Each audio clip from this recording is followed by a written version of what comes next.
Hello friend, हमारी आज की कहानी है निकम्मी औलाद। अम्मा, रात के 11 बज गए, बाबूजी अभी तक काम से नहीं लौटे। तब अम्मा बताने लगी, कारखाने में फोन करके पूछ लिया, तुम्हारे बाबूजी सुबह कारखाने पहुंचे ही नहीं। तुम लोग घर पर ही रहो, मैं थाने जाकर रिपोर्ट लिखवा कर आती हूँ।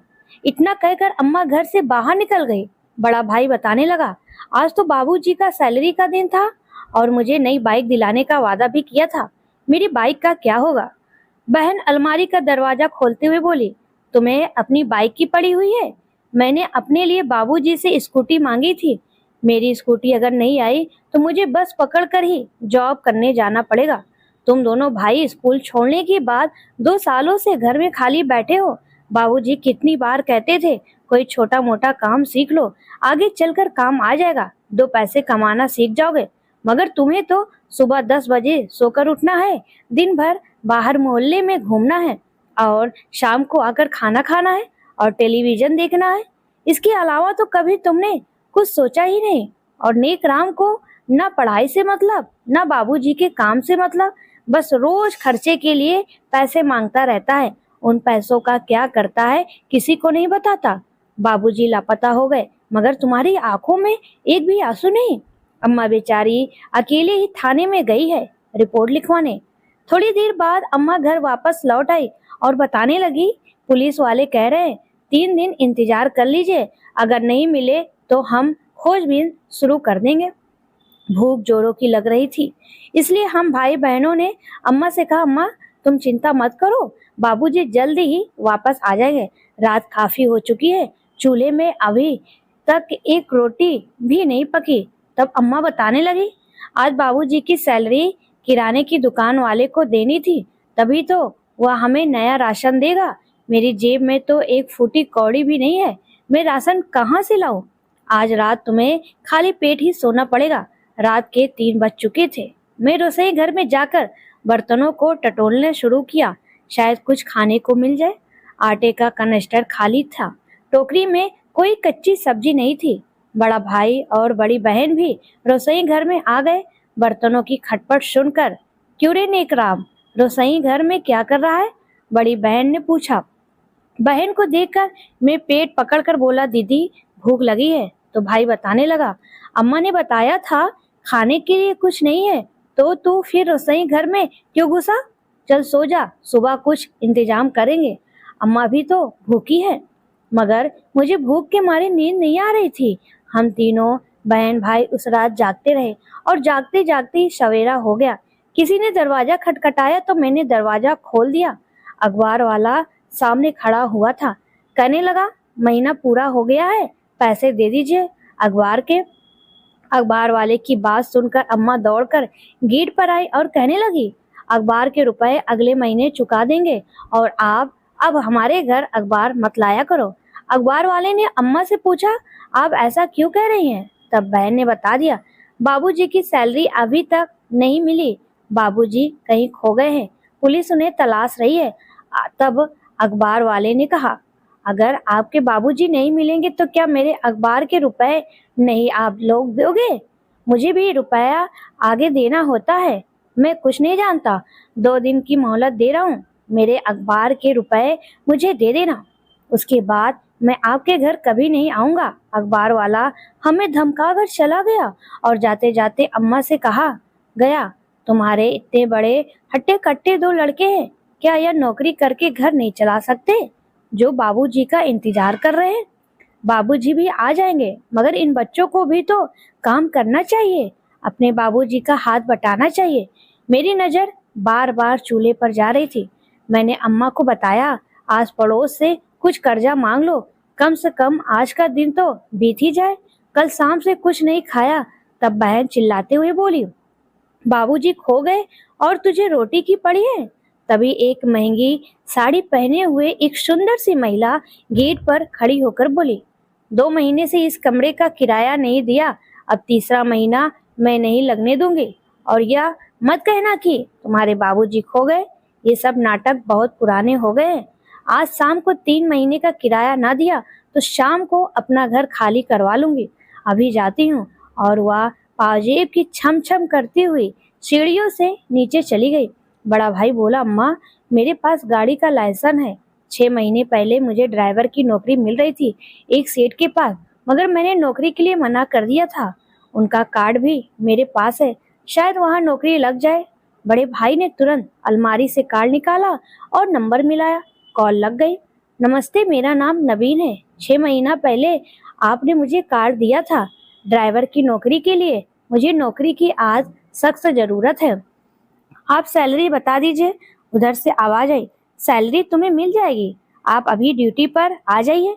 भैया ने अम्मा की आंख से आंसू पोंछते हुए कहा, सेठ जी से नौकरी की बात हो गई है, मैं कुछ एडवांस भी मांग लेता हूँ, शायद दे दे।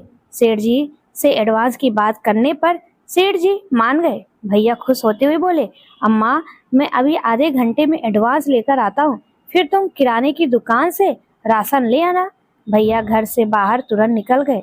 बहन मेरी तरफ देखने लगी और कहने लगी, अभी तक तो मैं जॉब करके सारे रुपए अपने ऊपर खर्च करती थी और हमेशा बाबूजी के पीछे पड़ी रहती थी कि बाबूजी मुझे स्कूटी दिलाओ।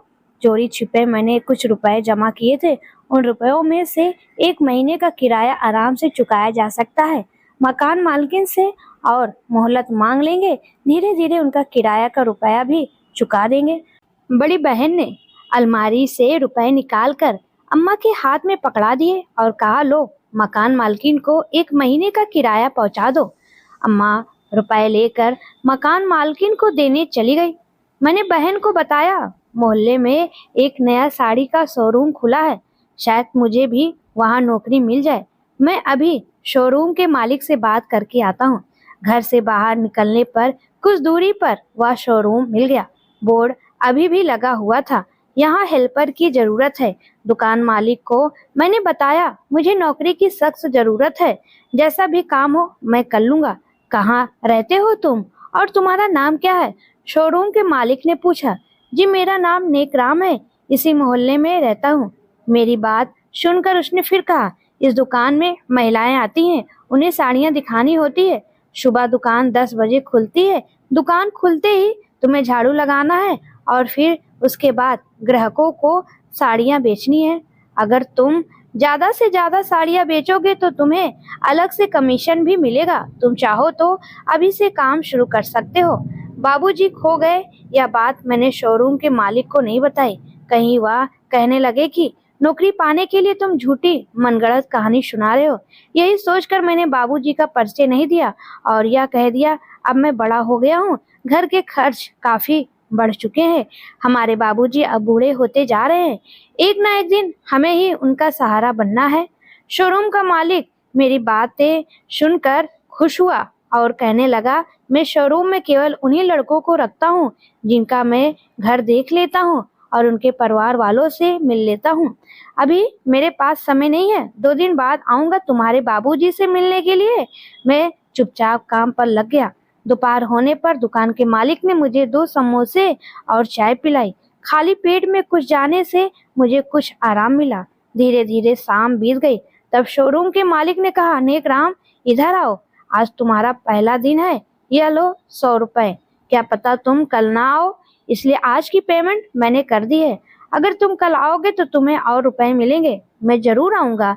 इतना कहकर रुपए लेकर मैं घर की तरफ चला आया। घर में घुसते ही खाने की खुशबू आ रही थी।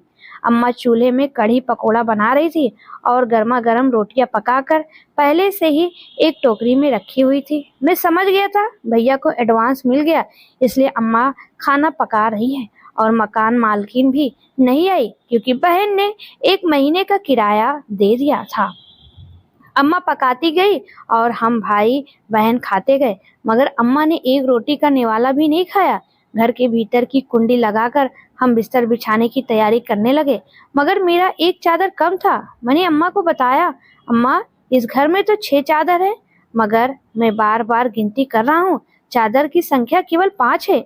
एक चादर कहाँ गया?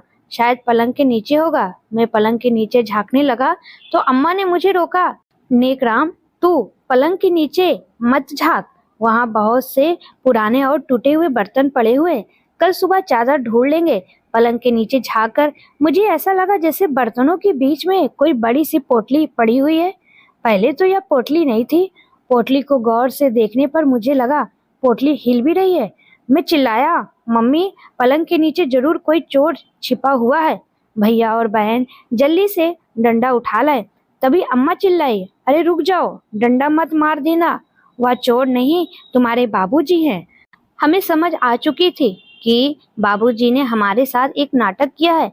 शायद वह हमें यह समझाना चाहते थे, इस दुनिया में जब मैं ना रहूं तो तुम लोग अपना जीवन कैसे व्यतीत करोगे। तब बाबूजी बोले, तुम लोग सही सोच रहे हो। एक पिता की अपनी निकम्मी औलादों से यही चिंता रहती है। मेरे मरने के बाद मेरे बच्चे अपनी देखभाल और अपने परिवार की देखभाल कैसे करेंगे। इस नाटक के अलावा मेरे पास कोई चारा नहीं था। हम तीनों भाई बहन बाबूजी से लिपट गए और रोते हुए बोले, बाबूजी हमारी आंखें खुल चुकी हैं, आज से आप घर पे बैठोगे और हम काम पर जाएंगे। दोस्तों, आपको ये कहानी कैसी लगी प्लीज कमेंट में जरूर बताएं।